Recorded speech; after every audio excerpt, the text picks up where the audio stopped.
Hi everyone, welcome back to the channel. Today I want to review two films about compulsive gamblers. Now those of you that know me know I love going to Las Vegas, like a bit of a gamble once or twice a year, and love films about it. So I thought I'd check out the latest film by or starring Mark Wahlberg, The Gambler, which in itself is a remake of a 1970s film that starred James Caan.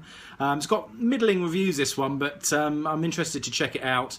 And also I have been told that the ultimate gambling movie to watch, which all others should be compared against, was made in the early 2000s and stars the late Philip Seymour Hoffman. I'm talking about a film called Owning Mahowny. Now this is the German Blu-ray of Owning Mahowny, and you can't get it on Blu-ray in the UK, so I got this off Amazon Germany for pretty under €10. And so I thought I'd check this one out too. So let's do a bit of a comparison and see which one comes out on top. So here's the menu screen for The Gambler, pretty basic really, just Mark Wahlberg standing there really. In terms of extra features, you've got some featurettes, Mr. Self-Destruct inside The Gambler, The Dark Before Dawn, The Descent of the Gambler, Changing the Game adaptation, In the City locations, Dressing the Players, costume design, and some deleted and extended scenes. Okay, so let's have a look at this. I'll see you at the end of the film. Okay, so I've just watched The Gambler, and I have to say overall I was a bit disappointed. The opening scene in this film is fantastic. Mark Wahlberg, who is a college professor by day and a gambling addict by night, he goes in and there's this fantastic gambling session at the beginning, which absolute huge amounts of tension. I won't tell you what happens, but it really is a fantastic opening sort of 10 minutes. But that's really as exciting as it gets. After that, it's more about him borrowing money and trying to pay various people off and getting into scrapes and arguing with his mother and various things like that. And it just, I actually didn't think, I like Mark Wahlberg, I'm quite a fan of his, and I actually didn't think he was particularly good in this role. He wasn't particularly believable to me. So yes, a bit disappointed with this one. I would say overall a 6 out of 10. So let's go on to Owning Mahowny. So here's the menu screen for Owning Mahowny. It's better than The Gambler already. There's more going on the menu screen. In terms of what you get on the disc, as I said, this is German, but you do get, in terms of audio, English DTS HD master audio, as well as obviously German audio. And in terms of extras, there's an original trailer and a making of featurette as well. Okay, so let's hope this is an improvement on the previous one. I have to say though, just going back to the previous one, it wasn't all bad. It wasn't all bad. It's worth a watch if you like gambling films. But anyway, let's see what happens here. Owning Mahowny.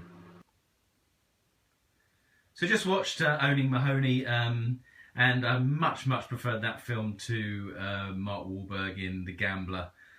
It's a true story of Dan Mahowny, a bank employee between the years of 1980 and 1982 in Canada, and he's a compulsive gambler. He gets into debt and then starts taking out loans at the bank that he works at in order to fund his gambling habit.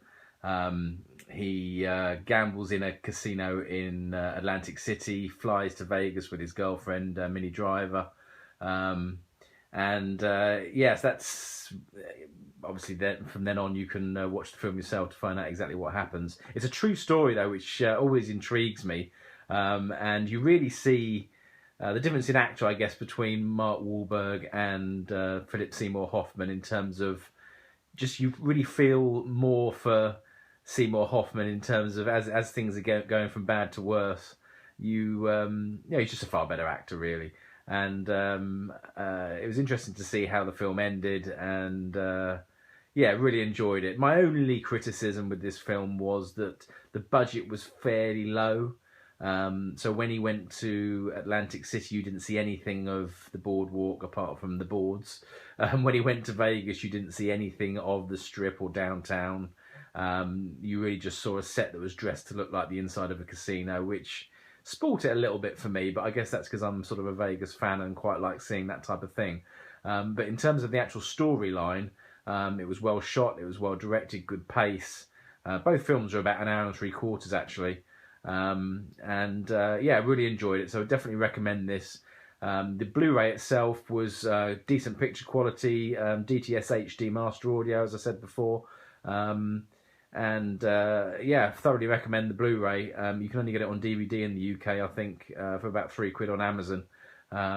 But the thing I liked about this, actually, it's a German Blu-ray, but they didn't sort of change any of the graphics in terms of the title of the film or anything. It's still only Mahowny, even though the cover has the title in German. So anyway, yes, thoroughly recommend this film. Probably, I would say 8 out of 10.